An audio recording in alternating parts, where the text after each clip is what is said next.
So guys यूजुके मुराडा ने chapter number 153 भी release कर दिया है वन पंच मैन मांगा का। तो मैं लिटरली काफ़ी ज़्यादा खुश हूँ क्योंकि वो वापस अपने ट्रैक पे आ गए और कंसिस्टेंट हो गए हैं। सो आज के वीडियो में आपको वन पंच मैन मांगा चैप्टर नंबर 153 हिंदी में एक्सप्लेन करने वाला हूँ। एंड मैं अपोलोजाइज़ करना चाहता हूँ कि पिछले 4-5 दिन से मैं वीडियोज़ अपलोड नहीं कर पा रहा हूँ क्योंकि मेरी और एडिटर साहब की एग्ज़ाम चल रही थी। बट डोंट वरी, आज के बाद यानी कि आज से आपको कंसिस्टेंट वीडियोज़ मिलती रहेगी। सो बिना देर के करते हुए वीडियो को start. So guys chapter number 153 के पोस्टर पेज पे हमें साइकस का फोटो दिखाया जाता है जो कि लिटरली कम्प्लीटली यूजलेस है क्योंकि पूरे के पूरे चैप्टर में साइकस का थोड़ा भी मेंशन नहीं किया है। मुझे नहीं मालूम इन लोग ने ऐसा क्यों किया है। उसके बाद हमें पहला सीन दिखाया जाता है जहाँ पे एक बंदा नरेट कर रहा है और बोल रहा है कि किंग इंजन ये एक ऐसी आवाज़ है जो मॉन्स्टर्स जब सुनते हैं तब उनके पसीने छूट जाते हैं। और ये सुनने के बाद मॉन्स्टर्स को पता चल जाता है कि अभी उनकी मौत उनके सामने आ चुकी है। हाउएवर ये रोर, ये किंग इंजन, ये आवाज़ ज़्यादा अफेक्ट नहीं करता है ड्रैगन लेवल मॉन्स्टर्स को क्योंकि वो सारे मॉन्स्टर्स जो कि ड्रैगन लेवल मॉन्स्टर्स है उनको अपनी पावर्स के ऊपर पूरा का पूरा भरोसा है और वो लोग ऐसी छोटी मोटी रोर से डरते नहीं है। उल्टा उन लोग को ये किंग इंजन की वजह से उनको एक एड्रेनालाइन बूस्ट मिलता है जिसकी मदद से वो और भी ज़्यादा एक्साइटेड हो जाता है फाइट्स के लिए। और उसके बाद हमें कमाल का आर्टवर्क देखने को मिलता है ब्लैक स्पैम का और वो लोग काफ़ी ज़्यादा बोर्ड लग रहे हैं। और उसके बाद हमें किंग दिखाया जाता है और वो अपने दिमाग में ही अपने आप से कह रहा है अभी तो मैं पक्का मर ही जाऊँगा। और कुछ ब्लैक स्पम्स बोलते हैं कि किंग तो बिल्कुल भी हिल नहीं रहा है और गोल्डन स्पम्स सीरियस होकर बोलता है कि वो नहीं हिलेगा क्योंकि वो हमारे मूव के लिए खड़ा है। यानी कि वो चाहता है कि हम लोग पहला मूव करें और उसके बाद वो अपना अटैक एग्जीक्यूट करे। और उसके हमें किंग का सीन दिखाया जाता है जो कि बाहर बाहर से तो काफ़ी ज़्यादा स्ट्रॉन्ग लग रहा है बट अंदर अंदर से काफ़ी ज़्यादा घबराया हुआ और डरा हुआ है और बोल रहा है कि आज तो मैं पक्का मर ही जाऊँगा और मेरे पास कोई ऑप्शन भी नहीं है। और उसके बाद एक ब्लैक स्पम होमलेस एम्पर से पूछता है कि क्या तुम्हें पता है कि ये बंदा फाइट कैसे करता है। और होमलेस एम्पर बोलता है कि नहीं। और सीरियस होकर होमलेस एम्पर बोलता है कि ये एकलौता हीरो है जिसका फाइटिंग डेटा हीरो एसोसिएशन के पास भी नहीं है। और उसके बाद एक ब्लैक स्पैम बोलता है कि हालांकि हमारे पास हॉस्टेज है बट सुनने में आया कि किंग एक ऐसा हीरो है जो कि मॉन्स्टर्स को टच करे बिना उनको अनकॉन्शियस कर देता है। और हमें पता है कि हम लोग काफ़ी ज़्यादा स्ट्रॉन्ग है बट हमें किंग को कमज़ोर नहीं समझना चाहिए और हमें हमारा गार्ड डाउन नहीं करना चाहिए। और उसके आजू बाजू जो सारे ब्लैक स्पम्स थे वो उसके ऊपर हंसने लग जाते हैं, बोलते हैं कि ये क्या बात छोटी छोटी बातें कर रहा है तू। और उसके बाद होमलेस में बोलता है सीरियस होके नाउ देन अभी मुझे किंग को टेस्ट करना पड़ेगा। और मैं किंग पीछे खड़ा होके बोलता है कंफ्यूज होके test, what type of test you are talking about. और उसके बाद होमलेस एम्परर बोलता है कि king test out how someone like you would avoid my attacks of course. यानी कि अभी मैं तुझे डेफिनेटली टेस्ट करने वाला हूँ कि तू मेरे अटैक्स को कैसे हैंडल करने वाला है। और किंग कामली बोलते हैं अच्छा तू ये बात कर रहा था। और चिल्ड आउट होकर किंग बोलता है होमलेस एम्परर कि अगर क्या होगा कि मैं तेरी ये वाली लाइट बीम को टच करूँ। और होमलेस एम्परर बोलता है कि जैसे तू उसको टच करेगा तू कम्प्लीटली वेपराइज हो जाएगा। और किंग बोलता है अच्छा ऐसा है। और काफ़ी बड़ा सा लाइटनिंग बॉल बना के होमलेस एम्परर बोलता है कि सबसे पहले मैं ये वाला लाइटनिंग बॉल फेंक के तेरे चेहरे पे जो वियर्ड सी स्माइल है वो हटाना चाहता हूँ, वो मुझे लिटरली काफ़ी ज़्यादा एनोइंग लग रही है। और अचानक से किंग लिटरली काफ़ी ज़्यादा सीरियस हो जाता है और अपनी आंखें चौड़ी करके बोलता है कि रुक जा, तूने अभी भी नोटिस नहीं किया होमलेस एम्परर। और होमलेस एम्परर अपना अटैक रोक देता है और वो भी काफ़ी ज़्यादा सीरियस लुक देता है, बोलते हैं कि क्या मैंने क्या नोटिस नहीं किया, क्या बोल रहा है तू किंग। और बाद में किंग का एक हमें काफ़ी कमाल का और सीरियस आर्टवर्क देखने को मिलता है। और अभी किंग अपनी मुंडी नीचे करके बोलता है कि या लुक अंडर योर फीट, तेरी ज़मीन के नीचे देख। और घबरा के होमलेस एम्परर अपने फीट के नीचे देखता है और उसके पैर कांपने लग जाते हैं। और बाद में उसके पैर का हमें सीन दिखाया जाता है और वहाँ पे काफ़ी सारे रबल्स यानी कि काफ़ी सारे छोटे छोटे पत्थर रहते हैं। और उसके बाद किंग बोलता है कि जो प्लेस पे तू अभी खड़ा है वो प्लेस बनी है छोटे छोटे चंक्स ऑफ रबल से और वो लिटरली काफ़ी ज़्यादा अनस्टेबल है और वो डेंजरस भी है। और अगर तू तेरा अटैक एग्जीक्यूट करेगा ऐसा ना हो जाए कि वो अटैक तेरे ऊपर ही भारी पड़ जाए। और थोड़ा बहुत कंफ्यूज हो जाते हैं होमलेस एम्पर और वो अपने दिमाग में सोचने लग जाता है कि ये क्या बात कर रहा है किंग, ये मुझे सलाह क्यों दे रहा है कि मैं कहाँ पे खड़ा हूँ, मैं कैसे खड़ा हूँ। नो, ये शायद से मुझे कोई हिंट दे रहा है, मुझे लाइंस के बीच में रीड करना पड़ेगा वो क्या कहना चाहता है। शायद से वो कुछ क्लू यानी कि कोई मुझे वार्निंग दे रहा है। I can dodge your light sphere and be on top of you in an instant. Do you think you could possibly get away from my attacks while you are standing on that? क्या ये कहना चाहता है king? मैंने सोचा था कि अभी मैं किंग को टेस्ट करूँगा, बट ये तो उल्टा ही हो गया। किंग ने मुझे टेस्ट कर दिया। और अभी अच्छा हुआ कि मैंने लाइंस के बीच में रीड कर दिया और मैंने उसकी वार्निंग को ध्यान से समझ लिया, वरना तो वो मेरे पर एक छोटी सी ओपनिंग लेके मेरे पर अटैक कर देता और मुझे वहीं पे वही मौत के घाट उतार देता। ये बंदा लिटरली नेक्स्ट लेवल है। और ये बात से अभी मुझे पता चल गया है कि अभी ये कोई रूमर नहीं है, ये कोई नॉर्मल हीरो नहीं है। और हमें एक ईविल सी स्माइल देख के होपलेस अपना बोलता है, अभी तूने मुझे तेरी क्लेम्स बता दी। और वो आगे बोलता है कि तुझे क्या लगता है कि अभी तू अपने हाथ जेब में डालेगा और किसी को पता नहीं चलेगा, और अभी मैं तेरी सच्चाई सब लोग के सामने खोलने वाला हूँ किंग।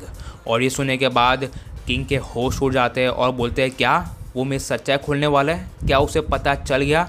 वो I am just a regular human being. और उसको ये पता चल गया है और शायद से मैंने काफ़ी बड़ी गलती कर दी है ये जगह पे आके। और जब किंग रेगुलर ह्यूमन बीइंग बोल रहा था अपने आप को, तब होमलेस एम्परर ने उसके होठ रीड कर लिए और होमलेस एम्परर को लग रहा था कि किंग होमलेस एम्परर को एक रेगुलर ह्यूमन बीइंग बोल रहा है। और होमलेस एम्परर लिटरली काफ़ी ज़्यादा घबरा जाता है और पूरा का पूरा कँपाने लगता है और बोलते हैं कि क्या किंग को मेरा सीक्रेट पता चल गया? क्या उसको पता चल गया कि मेरे पास सिर्फ लाइट पावर्स है और अगर मेरे अंदर से लाइट पावर्स हटा दो तो मैं एक नॉर्मल एवरेज ह्यूमन बीइंग हूँ? यानी कि अभी कम्प्लीटली उल्टा वैसा वर्सा हो रहा है। किंग को लग रहा है कि होमलेस एम्परर को उसका सीक्रेट पता है और होमलेस एम्परर को लग रहा है कि किंग को उसका सीक्रेट पता है। और काफ़ी ज़्यादा पसीने में लथपथ होके होमलेस एम्परर बोलता है कि shit, where did I sleep up? और अगर ये चीज़ ये सब लोग को पता चल गई तो ये लिटरली मेरे लिए काफ़ी ज़्यादा बड़ा ट्रबल हो सकता है। और घबरा के वो चिल्ला के सब लोग को इंस्ट्रक्ट करता है कि हमें उसको ऐसे खड़े रहना नहीं चाहिए, हमें किंग के ऊपर अभी इंस्टेंटली अटैक करना चाहिए। Let's finish him of right now. और उसी वक्त ज़मीन में से किसी का हाथ आता है और वो हाथ बड़ा हो जाता है और वो होमलेस एम्परर को ज़मीन के अंदर डाल देता है। और उसके हमें रिवील होता है कि वो हाथ और किसी का नहीं, वो हमारे हीरो ज़ॉम्बी मैन का था, जिसने काफ़ी स्टाइल में गला पकड़ लिया है होमलेस एम्परर का और होमलेस एम्परर का थूक भी निकलना स्टार्ट हो गया है। और उसके बाद ज़ॉम्बी मैन बोलता है कि man I thought I was gonna die. और ये लिटरली काफ़ी कमाल का आर्ट वर्क किया है इस बार युसुके मुराडा ने। और मुझे ऐसा पहली बार लग रहा है कि ज़ॉम्बी मैन को वो इज्जत मिली है जो उसको मिलनी चाहिए थी। और बाद में आगे ज़ॉम्बी मैन बोलता है कि I saw the Senju river with my own eyes. और मुझे मालूम है ये सेंजू रिवर क्या है, शायद से कोई जापानीज़ कल्चर का कोई चीज़ होगा। और पीछे से चाइल्ड एम्परर खुश होकर बोलता है, मिस्टर ज़ॉम्बी मैन। और ज़ॉम्बी मैन बोलता है कि हाँ मैं ही हूँ, और क्या तू ठीक है चाइल्ड एम्परर, कैसा है तू अभी? और उसके बाद होमलेस एम्परर बोलता है कि ज़ॉम्बी मैन तू अभी भी ज़िंदा है क्या? और उसके बाद ज़ॉम्बी मैन बोलते हैं कि हाँ मैं ज़िंदा हूँ, बट मैं काफ़ी ज़्यादा बुरा स्विमर हूँ और मुझे I guess swimming across is still too difficult for me.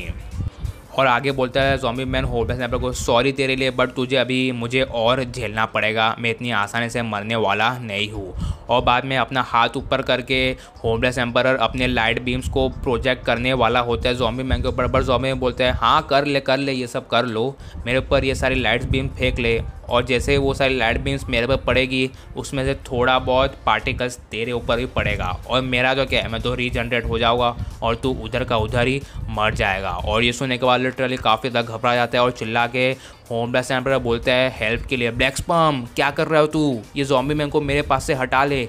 और उसके बाद सारे के सारे ब्लैक स्पर्म बोलते हैं कि ये क्या पागल जैसी बातें कर रहा है होमलेस एम्परर, हम लोग one of the most powerful heroes के सामने खड़े हैं जो कि किंग है, और किंग के सामने खड़े खड़े हम लोग तेरी हेल्प करें ताकि हमारा गार्ड डाउन हो जाए और किंग हमें डायरेक्टली अटैक कर ले। और ऐसा भी नहीं है कि मेरे पास अनलिमिटेड स्टॉक है, मेरे पास स्टॉक भी कम है, इसलिए अभी मैं कोई भी रिस्क लेने वाला नहीं हूँ। और हमें ब्लैक स्पर्म घबरा के बोलता है कि शिट, इविल नेचर वाटर बिल्कुल भी नहीं हिल रहा है। हालांकि इविल नेचर वाटर एक ऐसा मॉन्स्टर है जिसको इंसानों की अंदर की फितरत, अंदर की जो भी इमोशंस है वो पता चल जाते हैं और वो इमोशंस जान के वो अटैक करता है, पर तभी वो अटैक नहीं कर रहा है। Could it be he saw through evil nature water's ability and seized his killing intent? ऐसा हो सकता है कि किंग ने उसके अंदर से कुछ मैनिपुलेशन करी होगी इवल नेचर वाटर की, इसलिए इवल नेचर वाटर थोड़ा भी नहीं हिल रहा है। ये सिचुएशन, ये टाइम काफ़ी ज़्यादा क्रिटिकल है, बट तब भी किंग अपने इमोशंस को एक्सप्रेस नहीं कर रहा है। और शायद से किंग के सामने हम लोग एक चींटी के माफ़ी के, उसके सामने तो हमारा तो कोई वजूद ही नहीं है। उसको लगता है कि हम लोग तो ऐसे वेले वेले ओपोनेंट्स हैं और वो हमें एक चुटकियों में हरा देगा। और अभी मुझे सारे मॉन्स्टर्स के बारे में सोचना बंद करना पड़ेगा और अभी मुझे अपने ऊपर ध्यान देना पड़ेगा और मुझे ये आगे स्टेप लेना पड़ेगा and I will kill him. यानी कि अभी पहला मूव ब्लैक स्पर्म ही लेने वाला है, क्योंकि अभी कोई भी दूसरा मॉन्स्टर आगे बढ़ नहीं रहा है। और उसके बाद एक मैसेंजर बग्स आते हैं सारे के सारे हीरोज़ के पास जो कि चाइल्ड एम्पर ने भेजे हैं, और वो बोलता है कि क्या तुम सारे के सारे हीरोज़ मुझे सुन पा रहे हो। और हमें किंग बोलते हैं चाइल्ड एम्पर ये तुम हो। और हमें चाइल्ड एम्पर बोलता है कि based on the given data और अभी जो हमारे सामने जो सिचुएशन है, मैंने एक प्लान को सोचा है। और हमें एटॉमिक समुराई हंस के बोलते हैं wow that was quick child emperor. और उसके बाद चाइल्ड एम्पर बोलता है कि हमें ये सारे के सारे मॉन्स्टर्स के ऊपर अभी अटैक करने का सोचने का नहीं है, हमें इनको एक लाइन अप पोजीशन में लाने का है, इसलिए हमें दोनों साइड से उनको कवर अप करना पड़ेगा। और हमें ज़ॉम्बी पूछता है कि क्या तू इन सब लोगों को लैंड अप करके सैटेलाइट से कुछ लेज़र बीम्स छोड़ने वाला है। और हमें चाइल्ड एम्पर बोलता है कि नहीं, मैं वैसा कुछ नहीं करने वाला हूँ, और मैं ऐसी सारी रिमोट अटैक्स, ये सारे रिमोट्स वेपन है, मैं तो उनको यूज़ करना भी अवॉइड करता हूँ क्योंकि वो कभी भी हैक हो सकते हैं और मिसयूज़ हो सकते हैं। बट मेरे पास उससे भी ज़्यादा बेटर प्लान है क्योंकि हमारे पास किंग है। और सब लोग काफ़ी ज़्यादा शॉक्ड हो जाते हैं, बोलते हैं कि हाँ हम लोग तो भूल ही गए हमारे पास किंग है। और किंग के होश उड़ जाते हैं और बोलते हैं कि what is he talking about. और उसके बाद चाइल्ड एम्पर बोलते हैं कि जब हम सब लोग ये सारे मॉन्स्टर्स को लाइन अप कर देंगे तब किंग अपना super sparking king mode enable कर देगा, और उसके बाद वो अपना ultimate hell fire burst wave motion cannon attack करेगा और वो उनके लाइन में अटैक करेगा ताकि वो सारे के सारे मॉन्स्टर्स साथ में मर जाए और हमें ज़्यादा फिक्र करने की भी ज़रूरत नहीं है। इसलिए हमें इन सब लोगों को लाइन में लाना पड़ेगा और वही लाइन में किंग अपना अटैक करेगा और एक चुटकी में सारे के सारे मॉन्स्टर्स एनाइलेट हो जाएंगे। और उसके बाद एक ब्लैक स्पर्म किंग के सामने आता है और बोलता है कि 11 ट्रिलियन 449 बिलियन 100 मिलियन 712,554 अभी ये मेरा करंट स्टैट्स है, यानी कि इतने सारे ब्लैक स्पर्म्स मेरे अंदर प्रेजेंट है। एंड विथ गोल्डन स्पर्म हम लोग टोटल 43 ट्रिलियन, और अगर हम लोग ऐड कर दिए ब्लैक स्पर्म के साथ सो अभी हम लोग टोटल 54 ट्रिलियंस है, यानी कि हमारी तादाद 54 ट्रिलियन है। तो क्या तू हमें हरा सकता है? क्या तू हमारी इतनी ज़्यादा पॉपुलेशन को एक साथ मात दे सकता है? और हमें किंग घबरा जाता है, बोलते हैं कि क्या अगर मुझे एक को मारना है तो मुझे ये सब लोग को 54 ट्रिलियन टाइम्स मारना होगा तभी ये लोग मरेंगे? क्या ये सिर्फ नंबर है? क्या ये मजाक कर रहा है? ये क्या करने की सोच रहा है? मुझे कुछ भी नहीं समझ आ रहा है। क्या ये सिर्फ एग्जैजुरेट कर रहा है या फिर सच बोल रहा है? और उसके बाद वो सारे के सारे ब्लैक स्पर्म्स और गोल्डन स्पर्म्स बोलते हैं let's go 54 trillion ultimate combination, यानी कि अभी ये लोग अपना फाइनल ट्रांसफॉर्मेशन करने वाले हैं, यानी कि गोल्डन स्पर्म के भी आगे एक और आने वाला है और वो लिटरली नेक्स्ट लेवल होने वाला है। और सारे के सारे हीरोज़ बोलते हैं क्या ये एक और कॉम्बिनेशन करने वाला है, और अगर ये एक और कॉम्बिनेशन करेगा तो ये हमारे लिए ख़तरा हो सकता है। बट चाइल्ड एम्पर थोड़ा बहुत खुश हो जाता है, बोलता है कि ये अच्छा है ना, अगर ये लोग एक साथ कंबाइन हो जाएंगे तो हमें ज़्यादा चिंता नहीं होगी इन लोग को एक साइड में लाइन अप करने को, और अभी हम लोग इनके ऊपर डायरेक्टली अटैक भी कर सकते हैं। और हमें चाइल्ड एम्पर चिल्ला के बोलते हैं मिस्टर किंग ये सारे आपके लाइन में ही है और अभी हमें अलाइन करने की ज़रूरत नहीं है। Mister king do it now, अपना अटैक अभी एग्जीक्यूट करो। क्या रुक रहे हो? किसके लिए रुक रहे हो? जल्द से जल्द अटैक एग्जीक्यूट करो। और उसके बाद एक ब्लैक स्पर्म बोलता है कि अभी मुझे 100 सेल्स को डिटैच करना पड़ेगा ताकि हम लोग बैकअप के लिए काम आए। अगर कुछ हो गया तो हम लोग 100 सेल्स तो बचेंगे बैकअप के लिए। बट तुरंत ही उसके ऊपर से जंप करके मेटल बैट आता है और उसको कमाल का एक स्विंग देता है। और उसके बाद ब्लैक स्पर्म बोलते हैं ये तो बास्टर्ड मेटल बैट है। और हमें मेटल बोलता है कि think I let you go, तुझे क्या लगा तू मेरे सामने से भाग सकता है? और उसके बाद कंफ्यूज हो जाता है मेटल बैट जब वो देखता है ब्लैक स्पर्म को रोते हुए, और वो बोलता है कि तू क्यों रो रहा है? क्या तू मेरे से डर गया है? और बाद में ब्लैक स्पर्म बोलता है कि तेरे जैसे वन ब्रेन सेल वाले बंदे को समझ में नहीं आएगा कि मैं क्यों रो रहा हूँ। और ये सुनने के बाद मेटल बैट उसको 2-3 हिट और देता है। और उसके बाद ब्लैक स्पर्म उसको एक्सप्लेन कर रहा है कि वो क्यों रो रहा है, क्योंकि उसके 54 ट्रिलियन स्पर्म्स अभी मर्ज होने वाले एक सिंगल सेल के अंदर। और ये लिटरली काफ़ी ज़्यादा बड़ी बात है। और अगर कोई सेल्स मर्ज हो जाते हैं उनको हम कभी भी सेपरेट नहीं कर पाएंगे, यानी कि वो सारे के सारे 54 ट्रिलियन एक में बदलने वाले हैं। और अगर काउंटलेस लाइफ को जन्म देना है तो हमें कुछ तो कुछ सेक्रीफाइस करना पड़ेगा। और यही प्रोसेस, यही कॉम्बिनेशन, यही सेक्रीफाइस वाला प्रोसेस लिटरली काफ़ी ज़्यादा ब्यूटीफुल है। और वही चीज़ मुझे दुखी करती है, उसके साथ साथ खुश भी करती है। और उसका हमें पूरी बिजनेस का सीन दिखाया जाता है जिसने जेनोस और तात्सुमाकी दोनों को सिक्योर कर लिया है।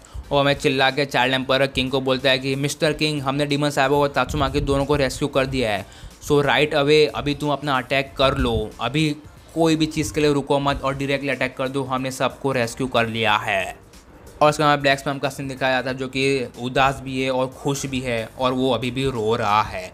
और उसके बाद हमें वो कॉम्बिनेशन देखने को मिलता है जहाँ पे वो 54 ट्रिलियन सेल्स मर्ज होते हैं और काफ़ी बड़ी सी लाइट बीम उनके आसपास आती है। और ये देखने के बाद काफ़ी ज़्यादा खुश हो जाता है ब्लैक स्पर्म, बट उसके पीछे से मेटल बैट आता है और उसको एक कमाल का बैट मारता है।